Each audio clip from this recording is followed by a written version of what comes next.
"Kamu seharusnya bisa cantik seperti istri Leo," kata suamiku saat melihatku sedang menggunakan baju tidur dan mencuci piring. Kata-kata itu selalu keluar jika ia melihatku sedang mengurus anak atau rumah kami. Awal menikah aku masih bisa mengenakan pakaian bagus dan sedikit berhias agar suamiku tetap melihatku seperti saat kami masih berpacaran dulu.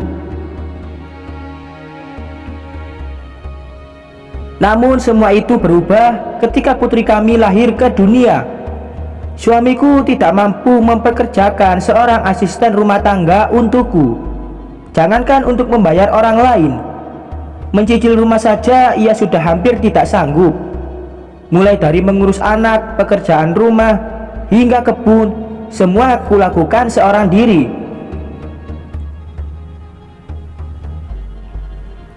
Aku tak lagi memiliki waktu untuk memilih baju apalagi berhias. Hampir setiap waktu putri kami menangis karena ia haus atau lapar. Dan beberapa saat kemudian ada saja pekerjaan rumah yang harus kulakukan. Aku harus bisa mengerjakan semuanya di saat anak kami sedang tertidur, karena aku tidak mau ia kekurangan perhatian dariku. Pekerjaan rumah dan urusan anak saja aku sudah cukup kewalahan. Ditambah mengurus kebun itu semakin membuatku merasa kesulitan. Kami memiliki halaman yang cukup luas dan beberapa tanaman yang harus kuurus dengan baik agar tidak mati. Membagi pikiran untuk mengurus semuanya seorang diri adalah hal yang sangat melelahkan buatku.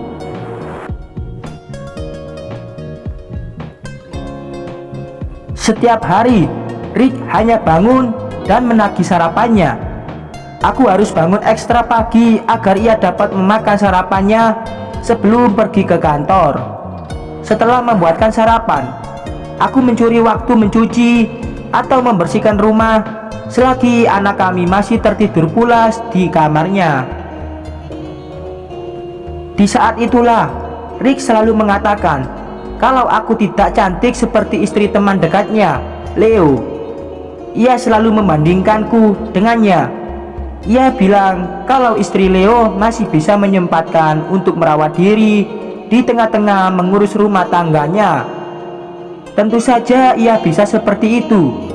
Leo mempekerjakan seorang asisten rumah tangga untuknya, dan lagi pula mereka belum memiliki seorang anak. Hampir 10 tahun aku hidup dengan perbandingan yang Rick buat. Sebelum istri Leo, aku dibandingkan dengan seorang kasir supermarket yang masih cukup belia. Aku tidak habis pikir dengan apa yang selalu ia lakukan padaku. Setiap hari Rick hanya bekerja di kantor dan seringkali pulang terlambat. Tak pernah sekalipun ia mencoba membantuku mengurus rumah atau anak kami. Jangankan mengurus anak, mengajaknya bermain saja ia hanya tahan 10 menit sebelum akhirnya keluar bersama teman-temannya atau bermain permainan online. Aku terus bersabar dan mencoba mengerti kondisinya yang mungkin saja lelah setelah seharian berada di kantor. Namun malam itu kami bertengkar sangat hebat. Ia mengkritikku habis-habisan hanya karena penampilanku yang seperti seorang asisten rumah tangga.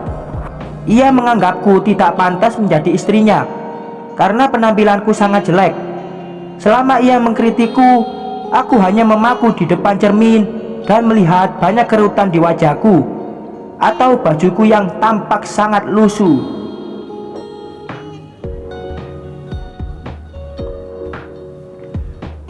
Melihatku seperti itu, Rick semakin menjadi-jadi dan terus membandingkanku dengan istri Leo.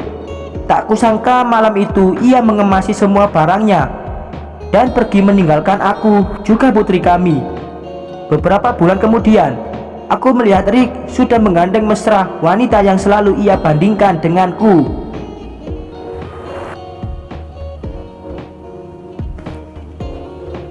Rupanya selama ini Rick berselingkuh dengannya dan mengkhianati temannya sendiri. Informasi itu kudapatkan saat aku bertemu dengan Leo di sebuah kafe.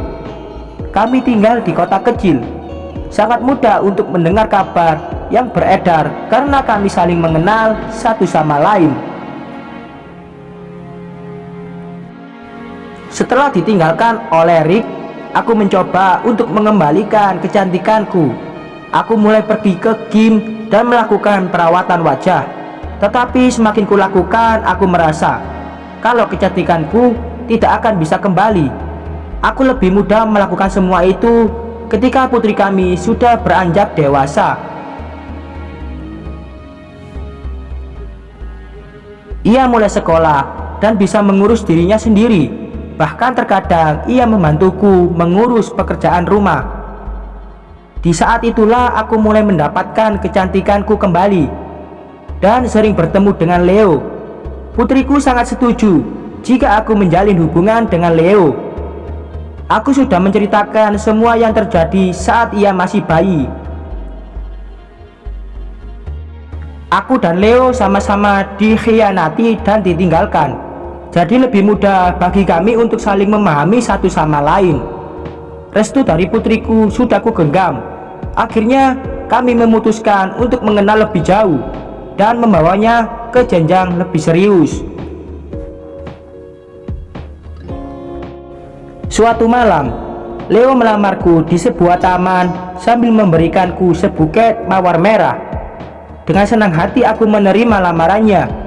Setelah kembali, aku menunjukkannya pada putriku, dan ia sangat senang karena sebentar lagi akan memiliki seorang ayah yang sangat sayang padanya. Leo memang laki-laki yang sangat baik. Ia menyayangi putriku seperti miliknya sendiri. Ia tidak memiliki seorang anak dari mantan istrinya. Dan ketika melihat putriku, ia langsung jatuh hati. Sejak putriku kecil, Leo sering berkunjung dan memberikan hadiah-hadiah untuknya. Bahkan tak jarang membantuku dalam urusan finansial.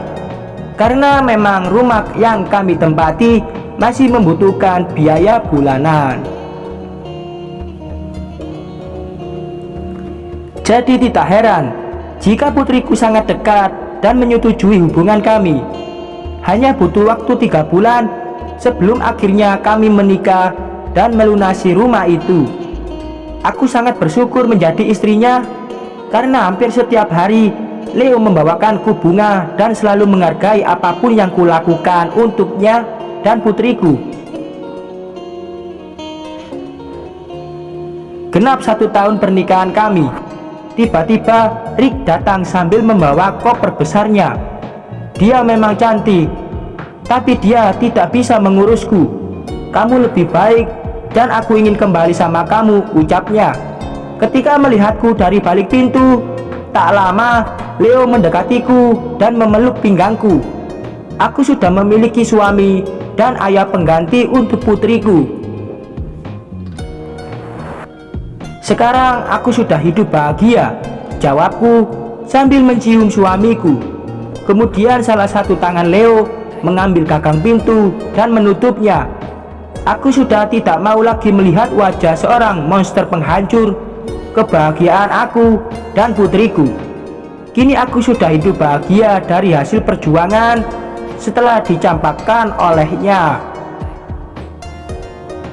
Sekian.